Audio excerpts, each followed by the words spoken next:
प्रणाम. कधीकधी आपल्याला काय करावं काहीच सुचत नाही. पुढे काय करायचं काही कळत नाही. एखादा निर्णय घ्यायचा म्हटलं तरी खात्री वाटत नाही. काहीतरी बदलायला हवं असं वाटतं, पण नेमकं काय बदलायचं हे समजत नाही. कधीकधी तर असंही वाटतं की आपण एकाच ठिकाणी अडकलेलो आहोत. वेळ पुढे जातोय, आयुष्य पुढे चाललंय, पण आपण मात्र तिथेच उभे आहोत असं वाटतं.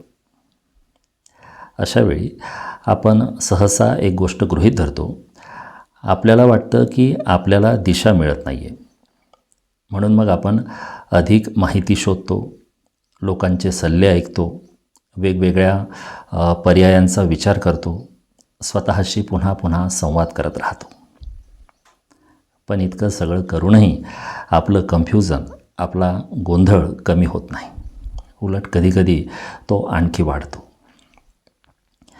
मग प्रश्न असा आहे की हा गोंधळ नेमका का निर्माण होतो?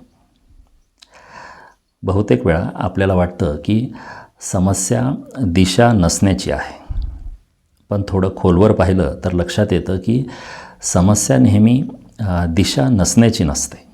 बरेचदा समस्या स्पष्टता नसण्याची असते.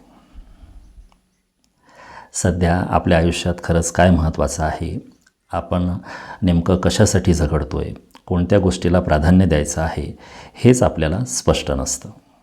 आणि जेव्हा हे स्पष्ट नसतं तेव्हा साहजिकच पुढचा मार्ग धूसर वाटायला लागतो. एक अस्पष्टता निर्माण होते. ही अस्पष्टता निर्माण होण्याची अनेक कारणं असू शकतात. ती म्हणजे कधीकधी आपल्या मनात दोन वेगवेगळ्या गोष्टींचा संघर्ष सुरू असतो. एका बाजूला आपल्याला सुरक्षितता हवी असते, तर दुसऱ्या बाजूला काहीतरी नवीन करण्याची ओढ असते. एका बाजूला इतरांच्या अपेक्षा असतात, तर दुसऱ्या बाजूला आपल्या स्वतःच्या इच्छा असतात.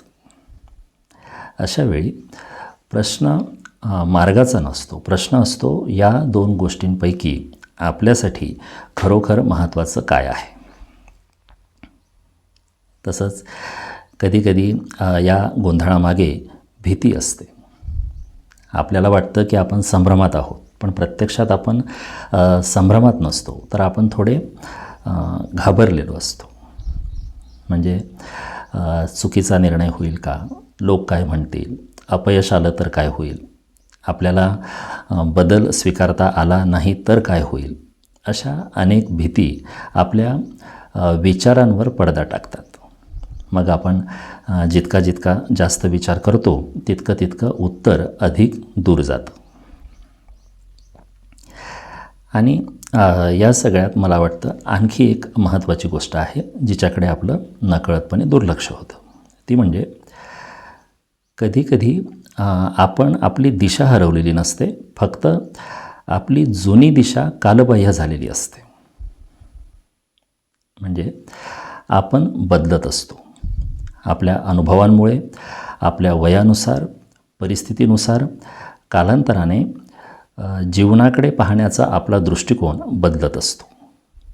पण आपण अजूनही जुन्याच ध्येयाला, जुन्याच कल्पनांना किंवा जुन्याच अपेक्षांना धरून बसलेलो असतो.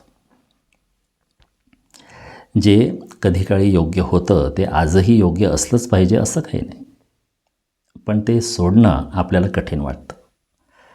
त्यामुळे आपण एका विचित्र अवस्थेत अडकतो.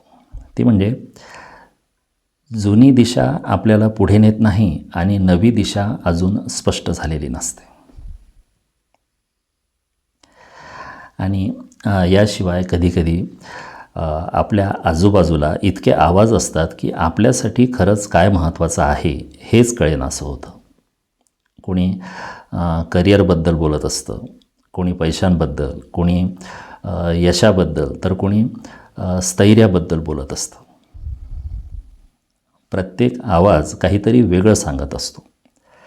अशावेळी आपण स्वतःलाच विचारायचं विसरतो की या सगळ्यात माझ्यासाठी खरोखर महत्त्वाचं काय आहे.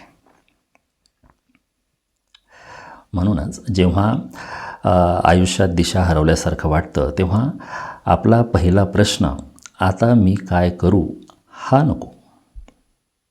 आपला पहिला प्रश्न असायला हवा की माझं हे कन्फ्युजन, माझा हा गोंधळ नेमका कुठून निर्माण होतो आहे? तो भीतीतून निर्माण होतो आहे की एखाद्या अंतर्गत संघर्षातून निर्माण होतो आहे? तो जुन्या दिशेला धरून बसल्यामुळे निर्माण होतो आहे की माझ्यासाठी काय महत्त्वाचं आहे हे मला स्पष्ट नसल्यामुळे निर्माण होतो आहे? कारण आपल्या गोंधळाचा नेमका स्रोत, नेमका सोर्स आपल्याला समजला की पुढचा मार्गही आपल्याला हळूहळू स्पष्ट दिसायला लागतो. सर्व प्रश्नांची उत्तरं एकाच क्षणी मिळतील असं नाही, पण किमान आपण कुठे अडकलेलो आहोत हे आपल्याला समजायला लागतं. आणि बरेचदा तीच पुढे जाण्याची सुरुवात असते. म्हणून कधीकधी आयुष्यात दिशा शोधण्यापेक्षा आपला गोंधळ, आपलं कन्फ्युजन समजून घेणं अधिक महत्त्वाचं असतं. कारण बहुतेक वेळा आपण दिशा हरवलेली नसते, तर आपण आपल्यासाठी खरंच काय महत्त्वाचं आहे याची स्पष्टता हरवलेली असते. आणि जेव्हा ती स्पष्टता हळूहळू परत येते तेव्हा आपल्याला दिशा शोधावी लागत नाही, आपल्याला ती आपोआप दिसायला लागते.